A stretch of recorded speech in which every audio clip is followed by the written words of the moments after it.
Realizing, like, especially with you guys, when you guys like actually send your comments, I actually do read it. Like, I don't have anything else better to do. You know, so I sit there and I read your comments. So it's kind of dope how I get to interact with you guys and kind of see like what you guys think about my material as well. Because if you guys don't let me know what you think, I don't know what I should do either. So, yeah.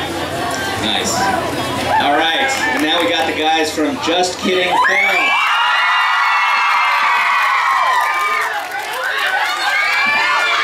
Hi, everybody. Jojo, and this is Part 1, and we're JustKiddingFilms, for those of you who don't know. We built our channel in 2007. That's a long, long time ago. And we were in college during that time, and we used to copy everything and everyone that we met. So we would go around and be like the Vietnamese style. Or like, we would just copy everything, but our friends got really, really annoyed at that. I mean, imagine listening to that accent 24/7. Good morning, good night, every day. And YouTube was like really new at the time. We just needed something to upload so we could pass around this video to our friends. And we just started linking everyone what we did. And from there, it was like, wow, there's more than 100 views. We have less than 100 friends, so that means there's strangers watching this. And you guys might have seen our first big video was Uncle Sam Gets Jacked. So he could explain to you how he did that one.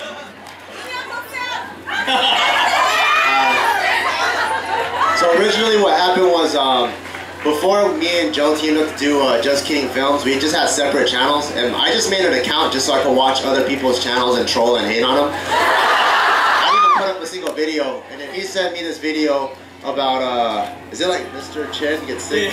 So he had like, he drew 2 eyeballs on the bottom of his chin, and then he drew it's like a sad face, and he shot only down here. So like the lips look like it's actually right side up, and this is the top of the head. And then it was pretty funny, so I was like, I'm gonna make a video kind of in response to my friend, even though he only lives like down the street from me. And then one day I was putting contacts in my eyes, and as I was putting the solution in my eyes, it started coming down, and I was like, it looks like I'm crying.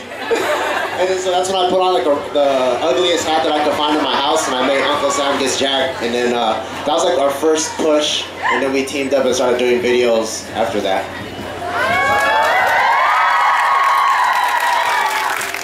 So, you guys knew each other before you started making videos? Yeah, we've been friends for a while before we started making videos.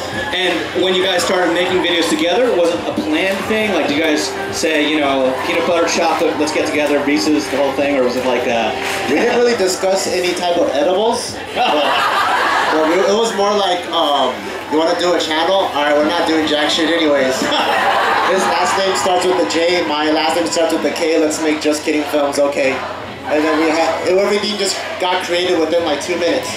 And we made the channel, and then we probably fought over what the password should have been, and then the rest is history. The rest is history. All right, now we get to Eat Your Kimchi.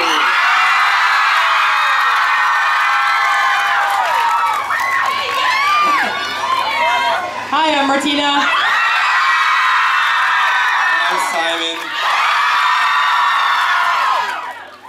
And we're both really sick, I'm so sorry. That's why we have vampire eyes. Don't let anyone use this microphone when we're finished. Immediately disinfect it, okay? So we started our YouTube channel, Simon and Martina, and our website, Eat Your Kimchi, about, how long, 4 years ago? About 4 years ago, and we actually just started it for our family because the day before we flew out to Korea, North Korea declared war on South Korea. It wasn't war, they promised an ocean of fire. We were very nervous, and I was imagining like Armageddon and like dragging Martina through like burning rubble and whatnot. So our parents were really freaked out, so we were like, why don't we start making videos and show them that life in Korea is awesome, and it's not as scary as the news is making it out to be. And same reaction with you guys. The first time we got our very first subscriber, the two of us were like up against the computer, we're like, what is this? And we thought it was like some secret Korean stalker or something that didn't want us to be there, but it turns out it was a real subscriber. I think that we're just really lucky to be in the position that we're in because there aren't a lot of people that make videos in Korea. And I know a lot of people do, like in North America, want to visit Korea and they want to check it out. So we just do our best to try to show you what our lives are like over there. And we're just really lucky that some of you watch us. So thank you.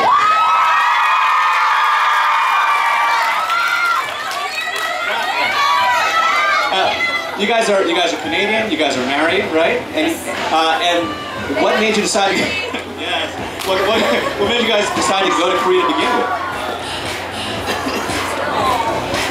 Well, originally we were high school teachers in Canada, and before we actually started teaching in Canada, Simon worked at a Korean hagwon, like a tutoring school in Toronto, and his students were so amazing. They were like angels. Korean people are so nice.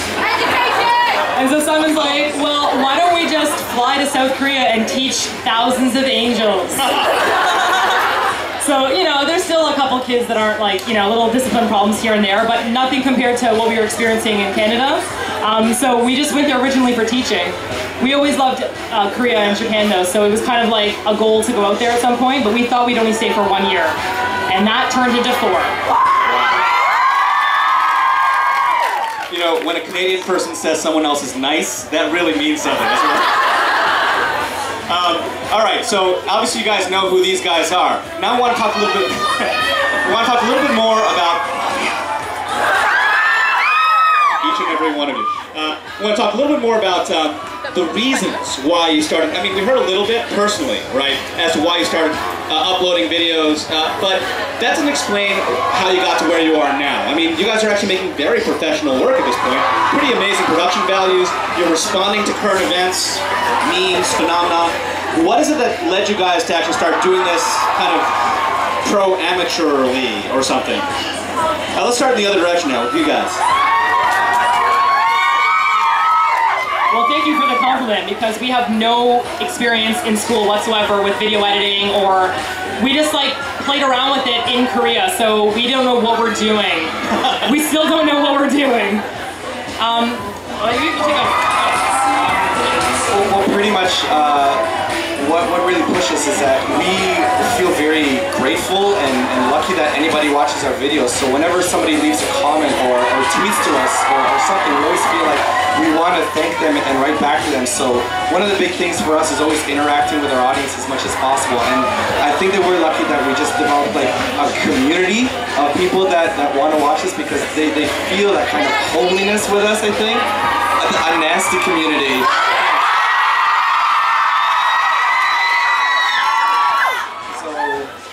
Yeah.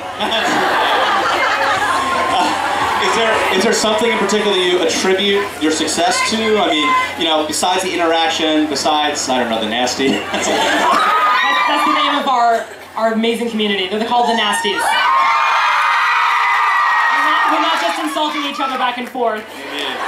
You guys have like catchphrases and things, it seems. That people